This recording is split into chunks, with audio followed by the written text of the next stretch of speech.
Бүгінгі үйренетін қайталатын сөздердің тізімін осындай болады.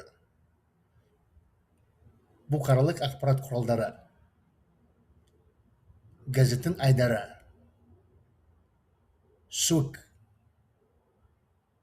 бұқаралық, мәсаған, бәсе, тиісу, әлдеқашан, жаялық, желім, қызылша, маңыз, реттеу, тәуекел, жасының кішілігі, елестету, жабысу, өндіріс, хаттама, қақпақ. Сөздердің тізімін орыс тілінің нұсқасында оқимын. Средства массовой информации. Газетная рубрика. Жидкий. Массовый. Вот тебе и на. Вот оно что. Задевать, обижать, задирать. Давно. Пеленки. Клей. Свекла. Значение. Наводить порядок. Риск.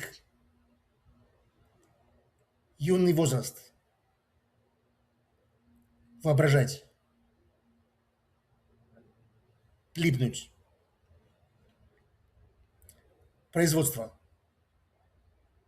Протокол. Крышка. Сөздердің тізімін қолданып, шығармамда жазамын. Күтіп тұрыңыз.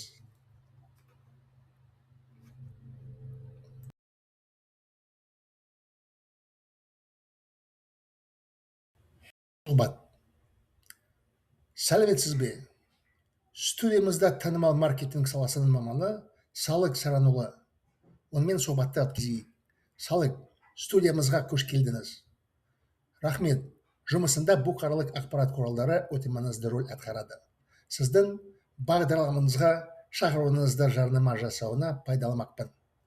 Жарнама бұл жұмысымның мағынасы. Оның маңызы орасан. Мәсәлән, сіз нағыз маркетинг маман ретінде сөйлеп отырсыз.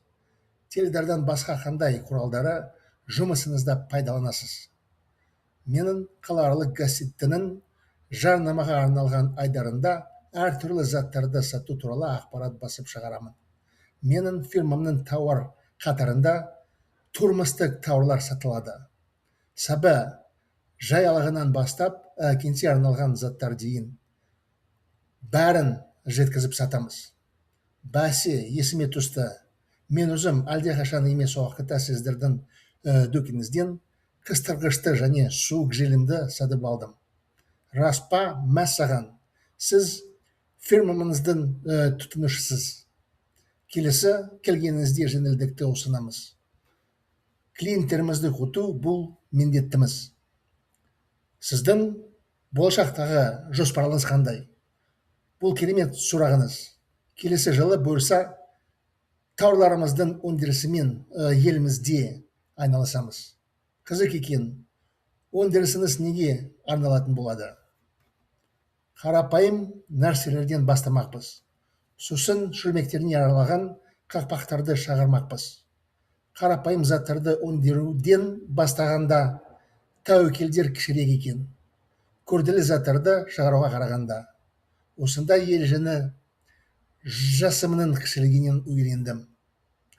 Сіздің өміріңіз қызық екен. Көп жоспарларыңыз бар. Келесі сұрағым. Сіз қазіргі қоғамымыздың қандай мәселелерінен алаңдап жатырсыз? Жас балаларды тізгім келмейді. Бірақ жастар телефонды өте көп қолдануда. Экранға күн бойы жабысуда екен. Осындай жағдайда бірнеше жыл бұрын елестете алмадым. Иә, дұрыс айтасыз.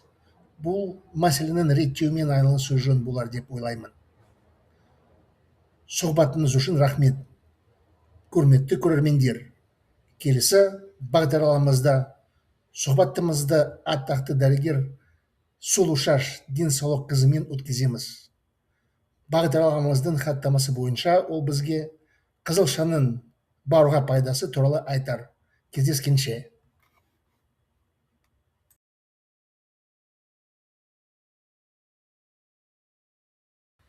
Интервью. Здравствуйте. В нашей студии известный специалист в сфере маркетинга Салык Саранула.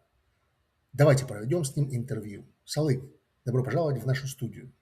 Спасибо. В моей работе средства массовой информации играют очень важную роль. Ваше приглашение в программу я хочу использовать для рекламы. Реклама – это смысл моей работы. Ее значение огромно. Потрясающе.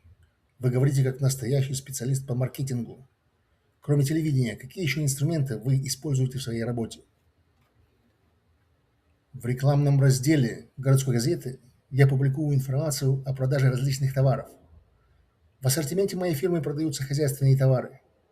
От детских пеленок до товаров для офиса мы поставляем и продаем все. Ну надо же, вспомнил. Я не так давно покупал в вашем магазине степлер и жидкий клей. Правда? Не может быть. Вы потребитель нашей фирмы.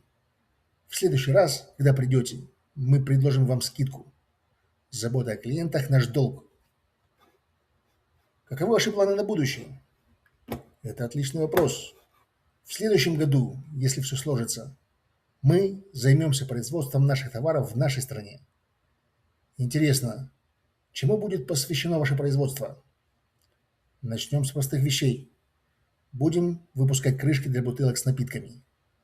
Когда начинаешь производство с простых вещей, риски меньше, чем при выпуске сложных изделий. Такому правилу я научился с юных лет. Ваша жизнь интересна, у вас много планов. Следующий вопрос. Какие проблемы современного общества вас беспокоят? Не хочу обижать детей, но молодежь слишком много пользуется телефонами. Они целыми днями прилипают к экрану. Такую ситуацию я не мог представить несколько лет тому назад. Да, вы правы. Я думаю, стоило бы заняться регулированием этой проблемы. Спасибо за беседу.